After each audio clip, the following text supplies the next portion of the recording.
이번 제목은요. 범야권 절대 의석 시나리오입니다. 의석인데 절대 의석이거든요. 그렇다면 뭐든지 할 수 있는 국회의원 의석수를 뜻하는 거거든요. 이게 어제부터 오늘 국회 안팎에서 설왕설래되고 있는 주제거든요. 자, 그럼요. 제가 자리를 잠시 이동을 해서 내용 좀 소개해드리겠습니다. 자, 일단 등장을 했군요. 지금 범야권이 이번 총선에서 얻을 수 있는 의석이 200석 정도까지 될 수 있는 거 아니냐는 얘기가 얼마 전부터 나오고 있는데요. 그러면은 이게 어떤 계산법이 있을 거예요. 보겠습니다. 여기 보면은 최근에 제1야당인 더불어민주당의 지지율이 좀 오름세를 타고 있죠. 그리고 각각의 지역구의 여야 후보 지지율 조사해 보면은 앞서는 곳이 많이 나옵니다. 그래서 일단 이게 하나가 반영이 되고요. 그리고 최근에 돌풍이라는 평가를 받고 있는 조국혁신당, 그러니까 비례대표 의석을 상당히 많이 가져갈 수 있다라는 전망을 받고 있죠. 이걸 더합니다. 자, 그리고요. 최근에 수도권 지역, 특히 PK 지역, 이 중에서도 낙동강 전선이라고 불리죠. 이쪽 낙동강 벨트가 심상치 않다. 근데 심상치 않은 방향은 민주당에 조금 유리하게 심상치 않은 거 아니냐, 이런 얘기가 나오기 때문에 이쪽에서 지난 총선보다 좀 더 의석을 얻을 가능성이 있다는 얘기가 나오거든요. 그럼 이 세 가지를 모두 합할 경우에 아래로 갑니다. 21대 4년 전 총선에서는 범야권이 190석을 얻었어요. 그런데 이걸 웃도는 범야권 200석이 가능한 게 아니냐는 얘기가 나오고 있습니다. 이겁니다, 지금. 자, 그럼요. 이와 관련된 목소리 여러 가지 준비했는데요. 먼저 첫 번째 목소리 들어보시죠. 범야권이 바라는 목표 수치가 200석 하니까요.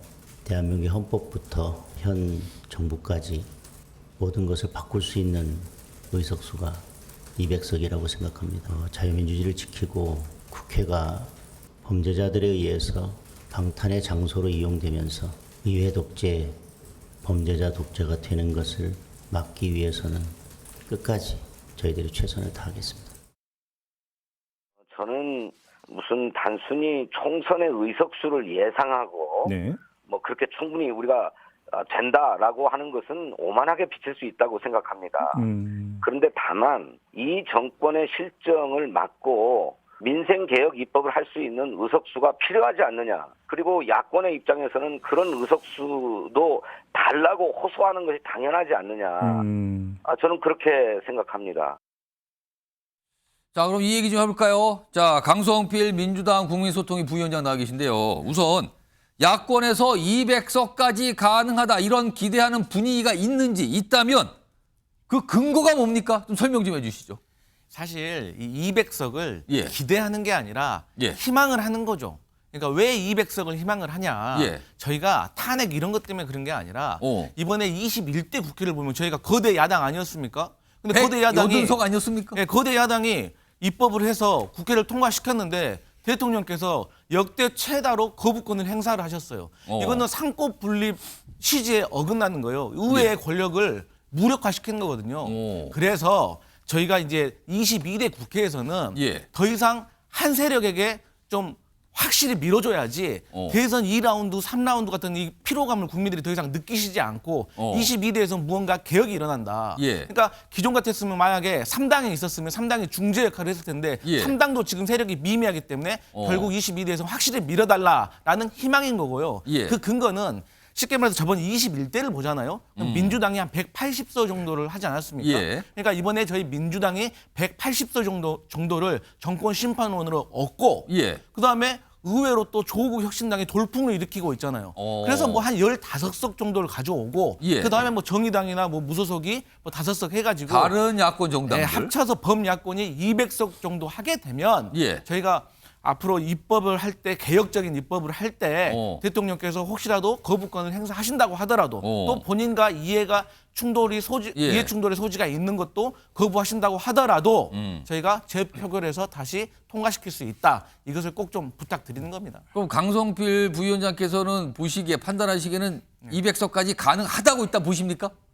아니, 가능하다고 생각해야지 그게 가능한 거지 시작하기도 전에 안 된다고 생각하면 되겠습니까? 저는 국민을 믿습니다. 그럼 생각을 하고 계신다는 거네요. 알겠습니다. 자, 우선 이 범야권 200석. 그래서 200석이면은 할 수 있는 일이 많으니까 그거에 대해서 이른바 절대 의석 이렇게 표현하는데 우선 이 내용과 관련된 또 다른 목소리가 있습니다. 들어보겠습니다. 개헌을 전제로 하는 저희의 방안과 개헌되기 전이라도 어떻게 하겠다라고 구별되어 있습니다. 지금 현재 200석이라는 게 얼마나 어려운 과제겠습니까? 정말 쉬운 과제가 아니라고 생각을 합니다. 그렇지만 궁극적으로는 그런 방향으로 가야 된다라는 말씀을 드린 것이고 민주당이 독자적 과반수 되는 거 전 좋은 일이라고 생각합니다. 범죄자들이 뻔뻔스럽게 폭주하며 방탄해온 민주당의 국회 독재를 심판하는 선거가 될 것입니다. 이재명 대표의 민주당은 벌써 153석 플러스 알파라면서 샴페인을 터뜨리는 분위기고 이익동맹인 조국 대표도 야권의 200석을 입에 올리면서 우리 국민을 조롱하고 있습니다. 그러니까 지금 야권 쪽에서는 200석 뭐 저희가 좀 겸손하게 얘기하지만 오만한 건 아닌데요. 그래도 좋죠? 가능할 것 같은데요. 이런 분위기고요. 지금 여당에서는요. 아니 벌써부터 지금 그런 숫자 얘기합니까? 오만하군요. 약간 이렇게 반응하는 분위기입니다. 자, 최진영 변호사. 범야권 200석이라는 거를 반대쪽으로 해석해서 보면 여당이 100석 또는 100석이 안 될 수도 있다는 얘기가 나오는 건데 지난 총선에서 국민의힘 전신동당은 103석을 얻었거든요. 자, 그렇다면은 그 정도 수준 또는 그보다 적을 수 있다 이건데요. 최인영 변호사 이거 어떻게 된 얘기입니까 이거는? 그 말씀에 답하기 위한 전제로서 좀 전에 말씀하신 강성필 부위원장님의 말씀에 팩트 체크를 하나 해야 될 것 같습니다. 예. 마치 윤석열 대통령이 대한민국 역사상 가장 많은 거부권을 행사한 것처럼 얘기를 하고 있습니다만 그게 가짜 뉴스입니다. 실질적으로 노무현 전 대통령이 6회의 거부권을 행사를 했고 이승만 전 대통령 같은 경우에는 45회의 어떤 거부권을 행사했습니다. 그리고 대통령 제하에서 트럼프가 10회, 위대한 대통령이라고 하는 루즈벨트가 63회의 거부권을 행사했습니다. 여소야대 상황 속에서 대통령 제하에서 이런 일들이 벌어질 수밖에 없는 그런 상황인데요. 저는 국민들이 왜 지금 국민의힘에서 거대 야당 내지 야당 독재를 심판해달라라고 하는 것이 바로 그것 아닙니까? 지금 현재 대한민국 헌법은 대통령제입니다. 많은 국민들이 지난번에 윤석열을 대통령으로 뽑아줬습니다. 그런데 그 뽑아준 그 대통령이 뭘 하려고 하면은 법을 하나도 통과시켜주지 않고 모든 것을 비토하는 것은 오히려 이재명의 민주당인 것이죠. 그렇기 때문에 지금은 헌법이 대한민국의 어떻게 보면 대통령제지만 운영 자체가 마치 다수당의 대표가 수상으로서 그 정부를 운영하는 것 같은 의원 내각제인 것처럼 헌법이 파괴되고 있는 이 상황 아니겠습니까? 그렇기 때문에 국민의힘 같은 경우에는 이 헌법이 정말 제대로 운영될 수 있도록 야당 독재를 심판해달라라는 그 말씀을 지금 드리는 것이고 그런 모습은 지난 21대 아까 말씀하신 것처럼 그때 같은 경우에는 미래통합당이 지역구에 84석 그리고 미래한국당이 19석 그리고 범야권이 합해가지고 한 107석을 했는데 그때도 나름 200석이 안 넘었습니다. 민주당이 범야권이 190석인데 이제는 그것을 넘어가지고 개헌까지 할 수 있는 권한을 달라라고 하고 있는데 과연 이런 부분에 대해서 얼마나 많은 국민들이 호응할지는 저는 거기에 그런 의견에 정말 동의할 수 없습니다. 아직 최진영 변호사 잠깐만요. 말씀을 하셨는데 제가 드린 질문의 취지는 여당 내에서 100석 정도밖에 얻지 못할 수도 있는 거 아니냐라는 이런 분위기가 있냐 이거죠. 그런 부분에 대해서는 굉장히 걱정하는 것은 사실입니다. 그리고 어떻게 보면 그런 부분이 현실일 수도 있지만 그런 부분을 통해서 야권, 그러니까 범보수를 통합하려고 하는 위기감, 이 분위기를 전체적으로 하고 그리고 또 최대한 눈높이를 낮춰서 국민에게 나아가려고 한다는 그런 의지를 보이는 두 가지 포석이라고 하는데요. 말씀드린 것처럼 민주당 같은 경우에는 200석 그냥 대놓고 얘기를 하고 있습니다. 그 반면에 국민의힘 같은 경우에는 최소한으로 잡아가지고 이러니까 이렇게 되면은 대한민국이 살아남을 수 있느냐. 정말 이번 22대 국회는 크리티컬 일렉션 그러니까 굉장히 중요한 선거다라는 것을 강조하는 과정에서의 어떤 하나의 캠페인성 어떤 그런 키워드도 되기 때문에 이 부분은 우리가 정말 위기감을 가지고 열심히 하겠다는 국민에 대한 호소다 이렇게 보는 것도 맞지 않을까 생각합니다. 자, 지금 여야 소속된 두 분의 패널의 말씀 그러니까 200석에 대한 해석, 100석에 대한 해석, 뭐 정치권 분위기까지 말씀해 주셨는데요. 자, 그럼요. 200석이요. 지금 우리나라 국회는 300석이거든요. 그중에 3분의 2를 차지하는 숫자입니다. 자, 그럼 200석이 만약에 현실화된다면 어떤 일을 국회에서 할 수 있을까? 자, 화면에 있습니다. 이겁니다. 200석을 가지고 할 수 있는 일인데요. 대표적으로 세 가지가 있네요. 우선 개헌안을 통과시킬 수 있어요. 그러니까 한쪽에서 반대하더라도 200석만 있으면 개헌안 통과합니다. 자, 그리고요. 대통령 탄핵 소추안 이것도 통과합니다. 이 숫자만 있으면 되거든요.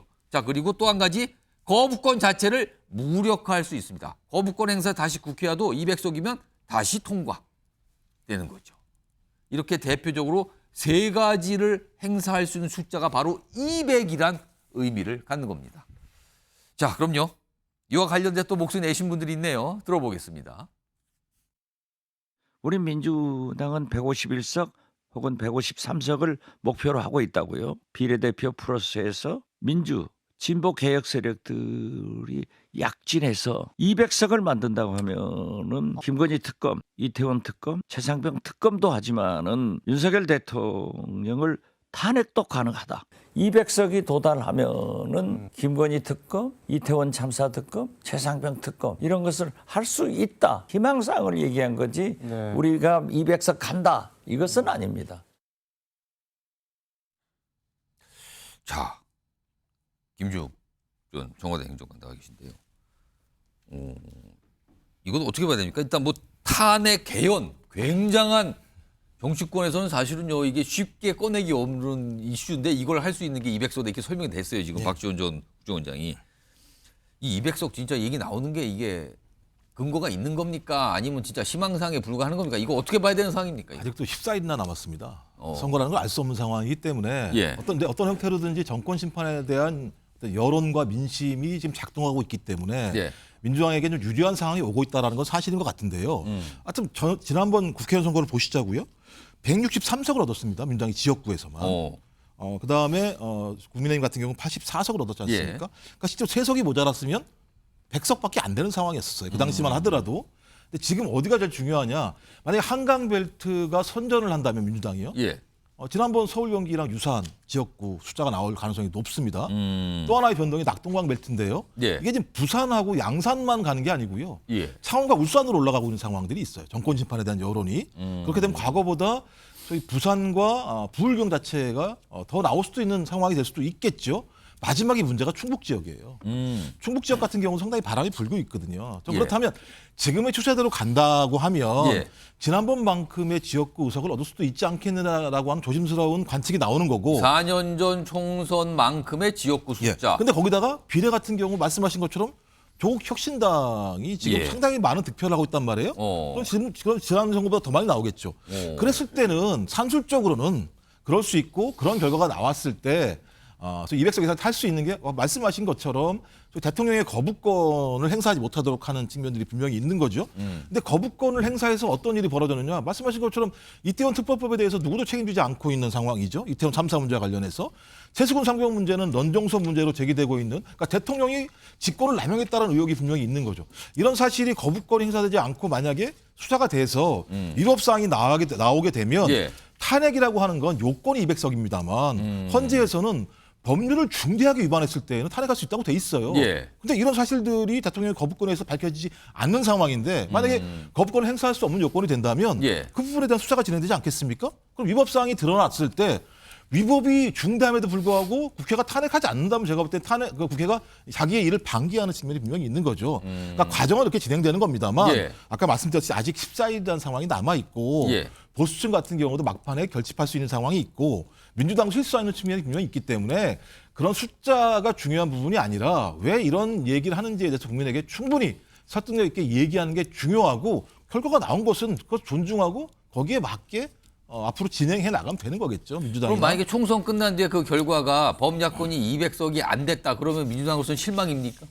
실망이 아니라 그건 어떤 민심과 여론의 어떤 뜻이기 때문에 그걸 예. 존중해야 되는 것이고요. 예. 말씀하신 것처럼 적어도 180석 이상이 나온다 그러면 지난 선거보다 더 많이 나온 거잖아요. 예. 그렇다면 제가 볼 때는 오히려 국민의힘과 현 정부가 거기에 대해서 국민에게 죄송해야 된다는 생각이 드는 것이고 예. 180석에서 200석이 못 넘었을 때에는 좀 거대 야당이 입법 문제와 관련해서 좀 과도한 형태의 탄핵까지 가는 것에 대해서 국민 여론이 존중하지 않는 것이라면 거기에 맞게 민주당은 그것을 존중하고 거기에 맞는 입법 활동을 하면 되는 거겠죠.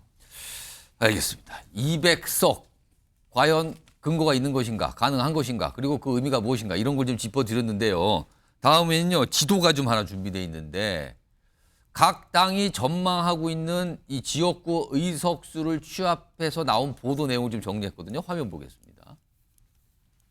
여기 보시면요, 뭐 지역별로 있어요. 서울도 있고요, 수도권 부분도 있고, 뭐 여기 호남, 그다음에 영남도 있는데 울산도 쭉 보고 있어요. 그러면 이렇게 전국의 지도가 좀 흩어져 있는데 저기 이 왼쪽에 좀 봐주세요. 국민의힘에서 지금 자체적으로 예상하고 있는 지역구 의석수를 보면은요, 90석에서 98석 정도. 그러면 비례대표를 의석이 좀 나올 거 아니에요? 그럼 합하면 이건 100이 넘어간다고 일단 예상을 하는 거네요. 그리고 민주당은 131석에서 161석 정도로. 이건 좀 범위가 넓어요, 지금. 그러니까 뭔가 경합이라는 거 아직 판단이 어려운 지역이 있나 본데. 근데 최대치로 보면 161석까지 지금 민주당은 지역구를 얻을 수 있다. 여기에 비례대표 의석을 합치면은 과반이 뭐 훌쩍 넘어갈 수도 있다라고 지금 보고 있는 거거든요. 그렇군요. 자, 이민찬 대변인. 이제 국민의힘 얘기를 좁혀보죠. 사실 한 달 정도 전에만 해도 국민의힘 분위기가 꽤 좋다고 평가를 받았어요. 특히 서울 지역에서 굉장히 상승세가 있다라고 했는데 한 달 사이에 분위기가 지금 굉장히 국민의힘으로서는 부정적으로 바뀌어 있거든요. 그리고 지금 일각에서는 4년 전 총선 수준의 의석만 유지해도 다행 아니냐 이런 반응까지 있다 그래요. 지금 국민의힘 총선관에서 무엇이 가장 난제입니까 지금? 어려운 상황이 왜 온 겁니까 지금? 저는 민주당이 너무 김칫국을 빨리 마시고 있다고 생각을 합니다. 이 표를 보면 이 격전지가 많아요. 아직 오차 범위 내에서 접전을 벌이고 있는 지역이 상당히 많습니다. 예. 이 지역의 투표 결과에 대해 민주당이 너무 장밋빛 전망을 그리고 있는 게 아닌가. 저는 그런 생각이 많이 들고요. 예. 선거는요. 오만하면 심판받습니다. 이렇게 오만하게 200석을 하겠다.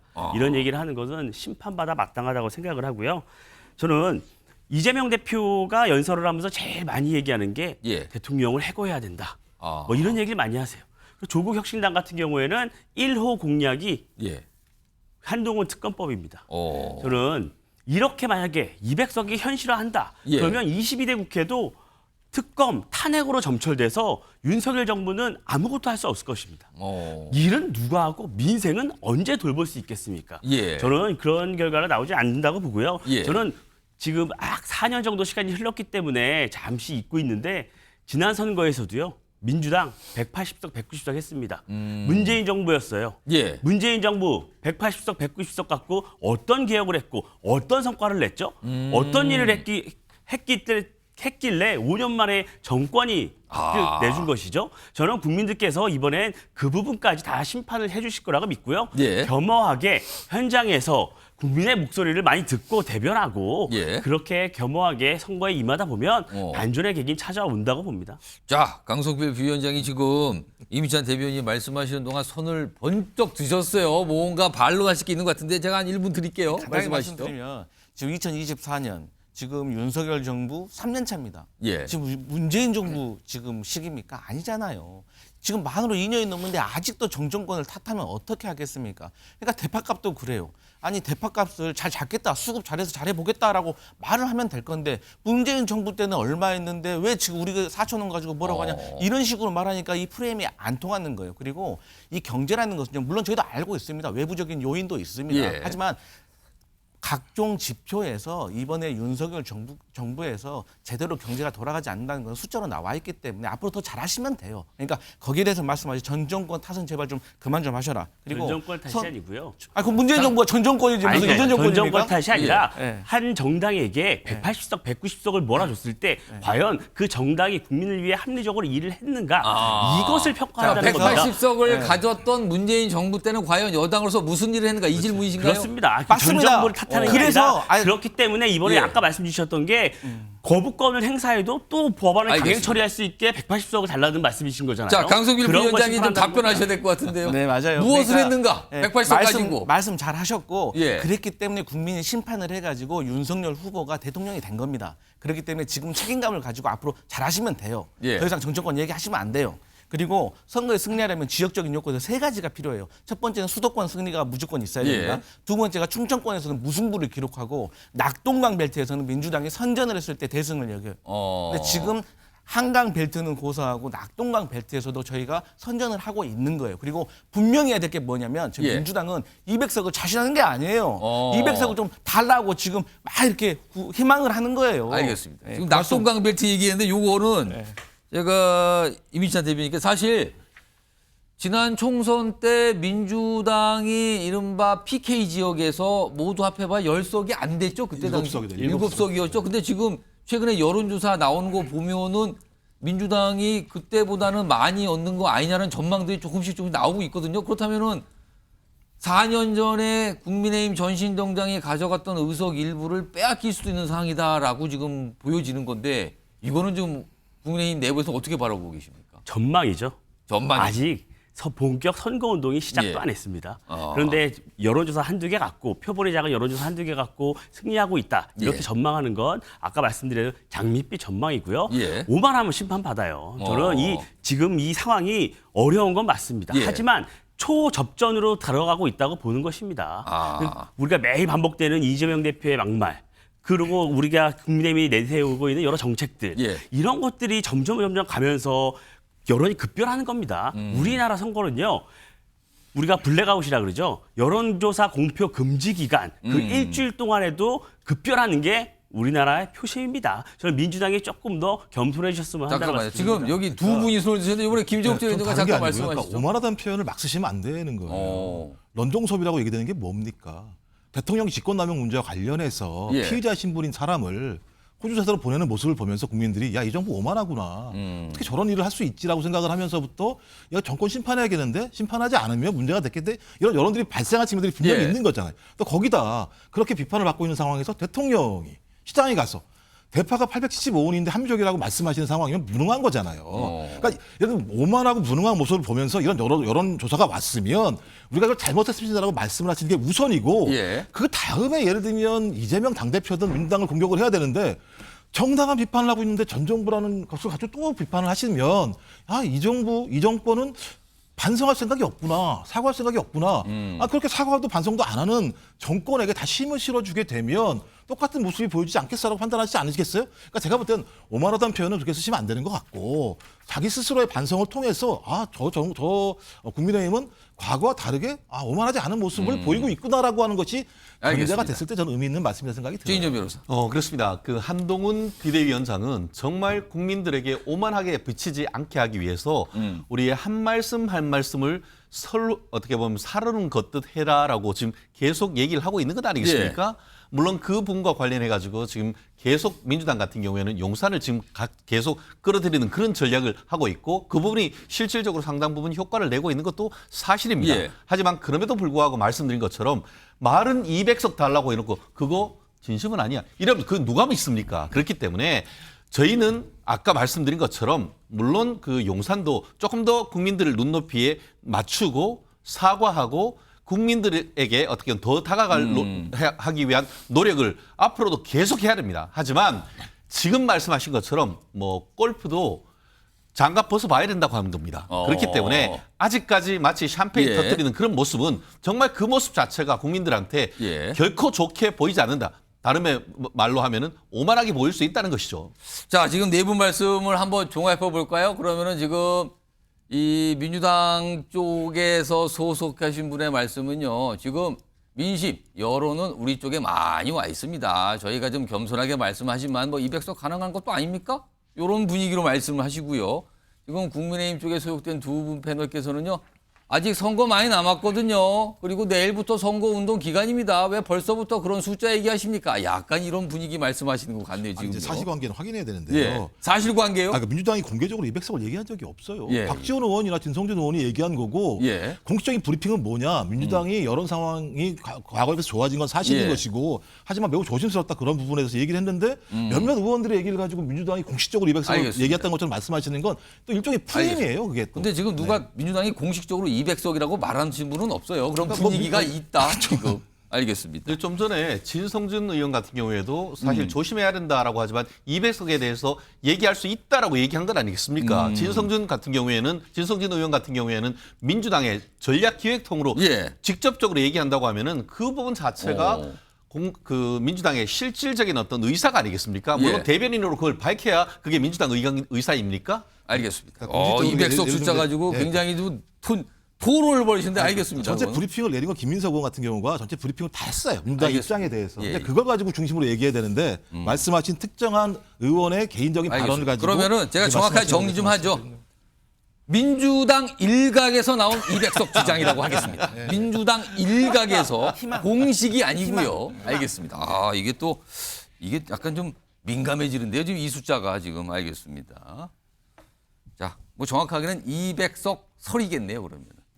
자, 이런 가운데요. 사실은 여당인 국민의힘이 최근에 총선 관련 지지율 상으로 위기인 것만은 분명해 보입니다. 왜냐하면 여당 인사들도 그런 상황에 대해서 얘기를 하고 있고요. 그리고 뭔가 움직임도 있는 상황이거든요. 오늘 그와 연관이 있을까요? 한동훈 비대위원장이 기자회견을 자청을 하면서 공약을 하나를 딱 발표합니다. 들어보겠습니다. 국회에 완전한 세종시 이전으로 여의도 정치를 중식하고 국회의사당을 서울의 새로운 랜드마크로 시민들께 돌려드리고 여의도와 그 주변 등 서울의 개발 제한을 풀어서 서울의 개발을 적극적으로 추진하겠습니다. 중요한 시점이고 이제부터 정말 저희가 국민의 선택을 위해서 설득해야 될 시점 아닙니까? 중요한 공약을 중요한 시점에 말씀드리는 겁니다. 인생 알겠습니까? 최선을 다하는 것이고 저희는 이 정책이 그렇게 서로 간에 누구누구의 이해관계의 문제가 아니라 그냥 이 정책으로 평가해 주십시오. 자, 최인정 변호사. 그러니까 국회 세종 인정 문제인데 이게 사실은 연원이 깊어요. 2016년인가 그때 법안도 나오기 시작해서 본격적으로 얘기가 나왔는데 일단 지금까지는요. 국회에 있는 17개인가요? 17개의 상임위원회 중에서 11개가 일단 내려가기로 했고요. 그다음에 국회에 있는 여러 가지 기관들이 있어요. 무슨 예산처 뭐 등등등 도서관 등등 이런 것 중 일부가 내려가는 걸로 일단 확정이 돼서 추진 중입니다. 그리고 남아있는 거는 국회의장실 등등등 몇 곳만 국회에 그대로 남아있게 되는 거죠. 근데 오늘 한동훈 비대위원장은 그것까지 포함해서 국회 전체가 다 세종시로 간다. 이거를 공약으로 한 겁니다. 그리고 국회에 가면 여의도에 있는 국회 자리가 비잖아요. 여기를 개발하겠다라는 공약을 덧붙인 겁니다. 지금요. 이 상황입니다. 자, 그런데요. 최인정 변호사. 이게 지금 위기 돌파용 승부수인가요? 이거 어떻게 해석해야 됩니까?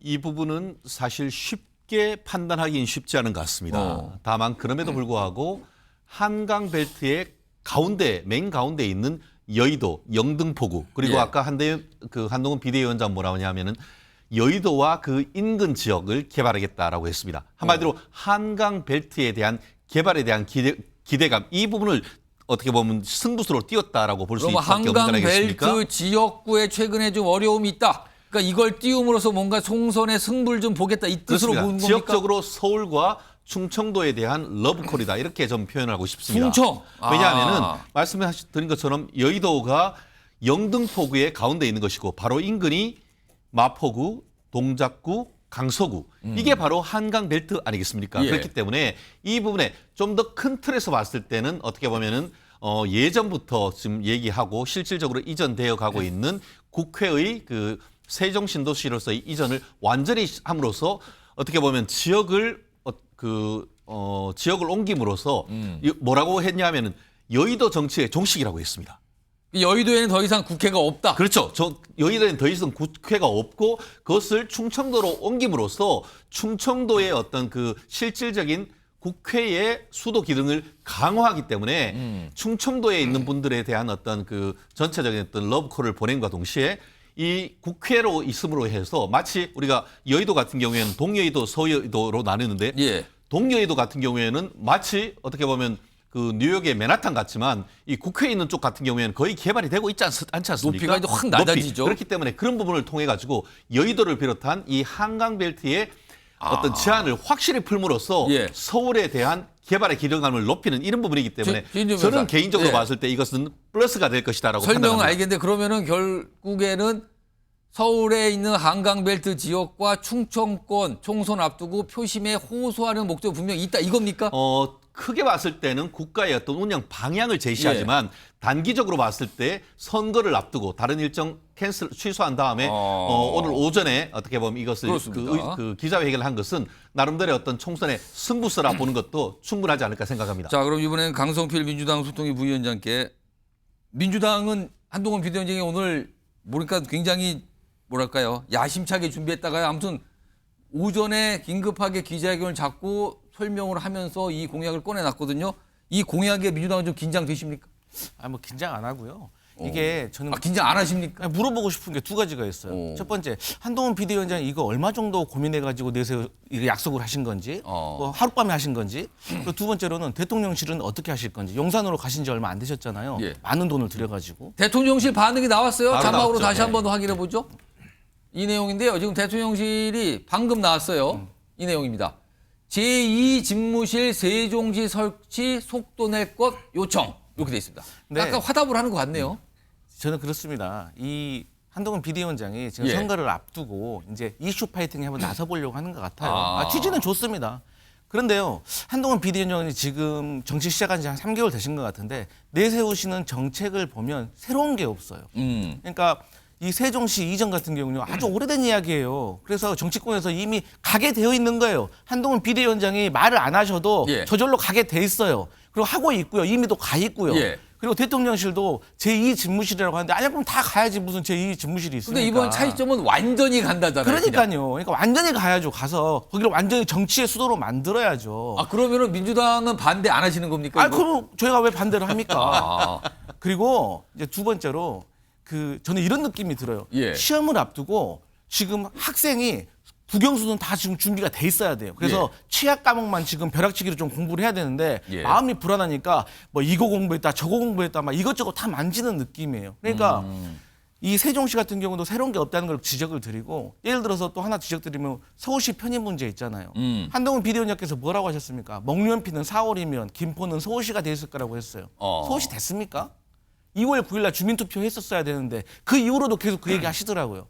또 철도 지하화 그 예산 있으십니까? 뭐 전국에 시간이 얼마나 걸리는 줄 아세요? 이 지하로는 몇 미터 들어간지 아시나요? 예. 그래서 저는 이런 것들이 물론 국민을 위해서 약속하시는 건 좋은데 한동훈 위원장이 전 너무 조금 새로운 거 정말 국민을 위해서 새로운 것을 해서 좀 집중을 받는 거지 과거에 정치권이 계속 논의해왔던 것을 리바이벌 하시면 그냥 하루 뉴스거리 하나로 끝난다. 그 말씀 꼭 드리고 싶습니다. 그러니까 민주당은 이 국회의 완전 세종시 이전에 대해서 반대를 하는 건 아니지만 요 갑자기 들고 나온 건데 뭐 예산이라든가 등등등 고민하신 거 맞습니까? 약간 이런 의견이신 것 같네요. 좀 이상하게 좀 당황스럽잖아요. 지금 민생을 얘기해야 되는데. 알겠습니다. 최인호 변호사께 뭐 추가적으로 바로 드리죠. 한동훈 비대위원장께서 우리 강성필 부위원장님을 당황스럽게 만드셨군요.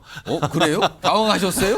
죄송합니다. 당황스럽다고 했는데 아까 말씀드린 것처럼 이게 급전된 어떤 그 이슈가 아닌가라고 하지만 말씀하신 것처럼 그 두 번째 그러면은 대통령실은 어떻게 하는가 했는데 지금 그 당이 얘기를 하니까 대통령실이 바로 답을 했습니다. 그것은 나름대로 그 당정 간의 협의를 거친 것이라는 것을 미뤄 짐작할 수 있는 것 아니겠습니까? 그렇기 때문에 그런 점에 비추어서 좀 전에 질문했던 두 가지에서는 충분히 답을 했다라고 보고 아까 얘기한 것처럼 철도 지하화 오히려 민주당 같은 경우에는 묻고 더블로로 해서 민주당 그 정책 공약에 전국 서울뿐만 아니고 뭐 부산 다른 데 있는 모든 것도 지화한다는 얘기가 있단 말이에요. 그렇기 때문에 항상 본인들의 어떤 공약도 다시 한번 검토하고 얘기해 주셨으면 좋겠습니다.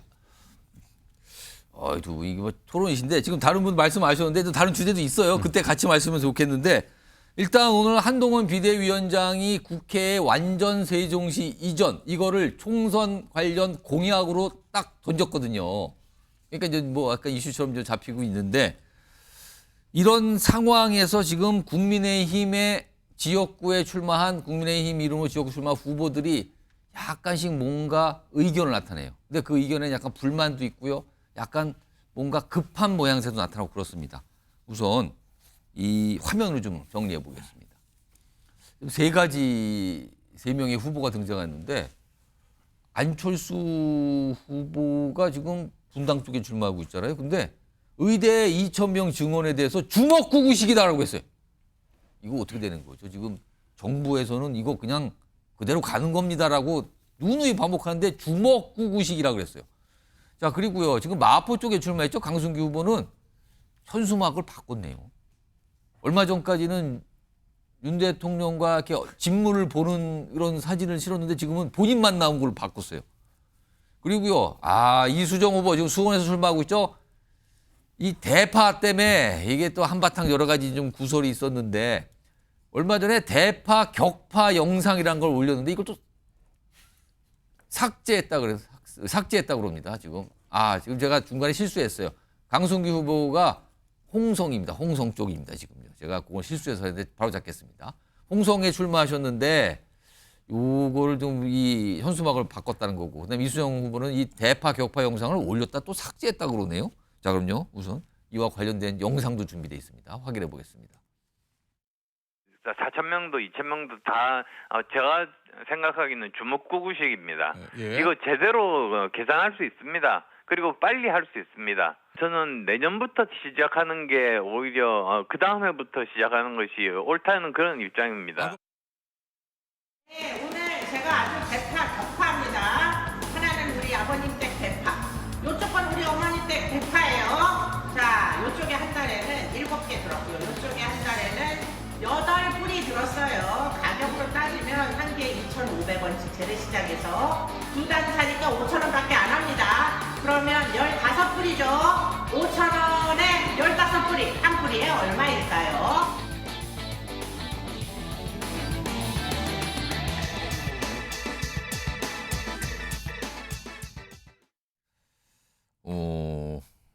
일단 이민찬 대변인.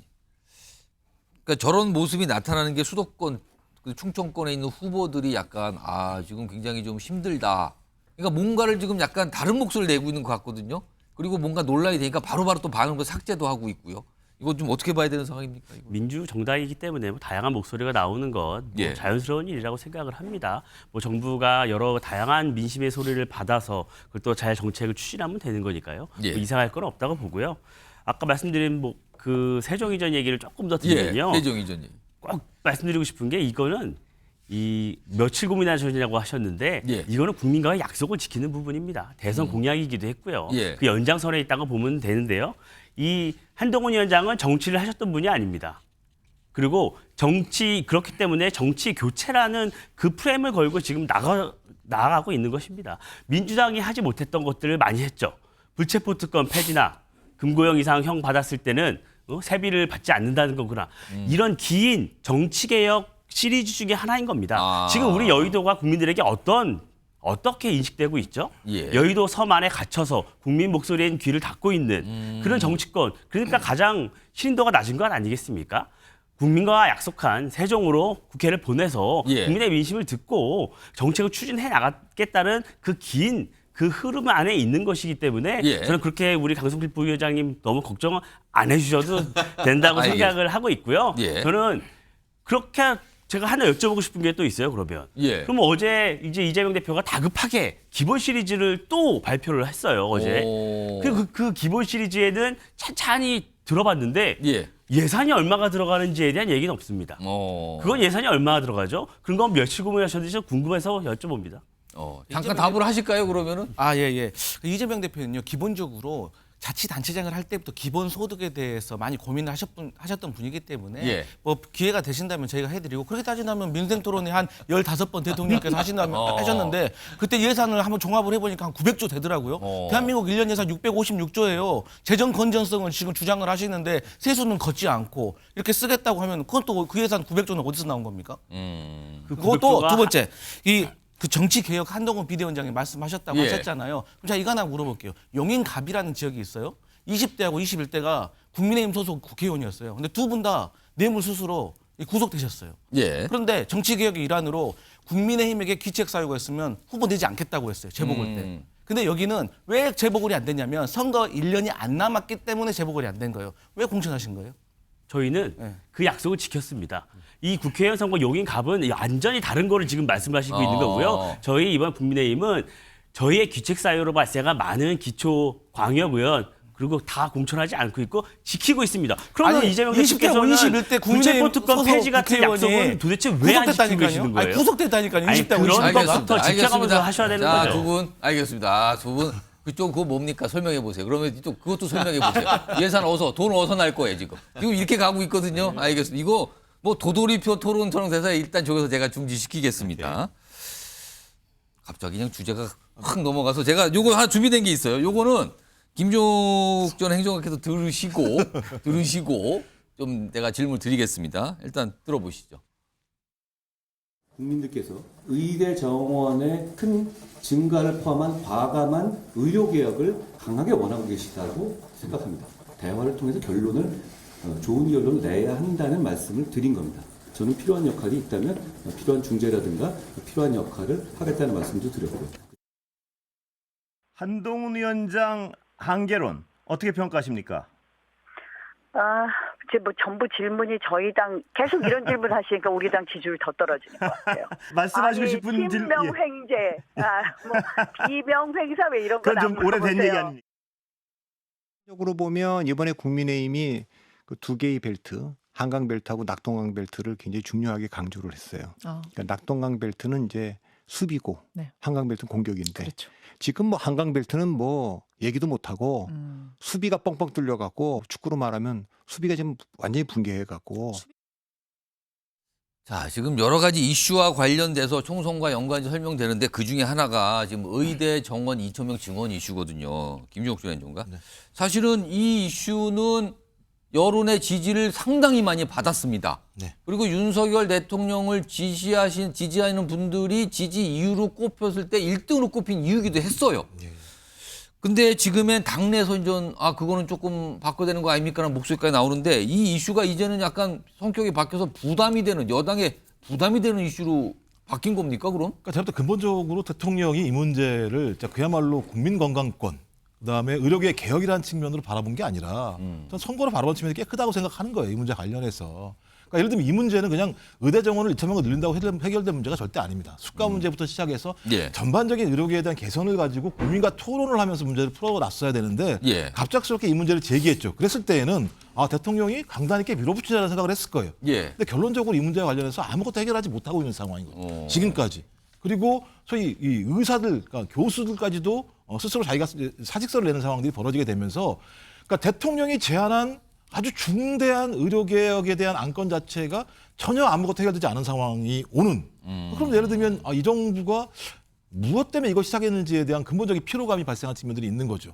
좀 그러니까 당연히 여론이 안 좋아지니까 한동훈 비대위원장이 이 문제와 관련해서 절충을 했다고 얘기하는데 실제로 둘이 만나서 뭘 얘기했습니까? 의대 정원 얘기 이런 거 아무것도 안 했다는 거잖아요. 그러니까 가장 핵심적인 그러니까 그 교수협의회 쪽이나 의료계를 만났던 가장 근본적인 이유는 그쪽에서 요구하고 있는 의대 정원의 문제와 관련해서 어떤 얘기를 할 것인가라는 답을 요구했었는데 그런 답은 아무것도 얘기하지 않았다. 그러니까 문제를 해결할 생각이 아니라 이 문제와 관련해서 여론의 방향이 바뀌니 만남을 통해서 퍼포먼스를 통해서 이 문제를 갖다가 넘어가려고 했던 측면이 꽤 있다라는 생각이 들기 때문에 저는 앞으로 마찬가지겠습니다만 이 문제가 이 상태로 계속 가게 된다면 저는 중대한 하나 리스크. 그러니까 제가 볼 땐 윤석열 대통령의 리스크 이 자체가 이제 드디어 한동훈 비대위원장, 선대위원장의 리스크로 전환되고 있는 상황인 거죠. 자, 지금까지는요, 여당과 관련해서 여당이 위기 아니냐, 지금 지지율상으로 위기 아니냐, 이런 얘기가 정치권 안팎에서 굉장히 많이 나오고 있거든요. 이 상황에 대해서 다각도로 좀 설명해 드렸는데.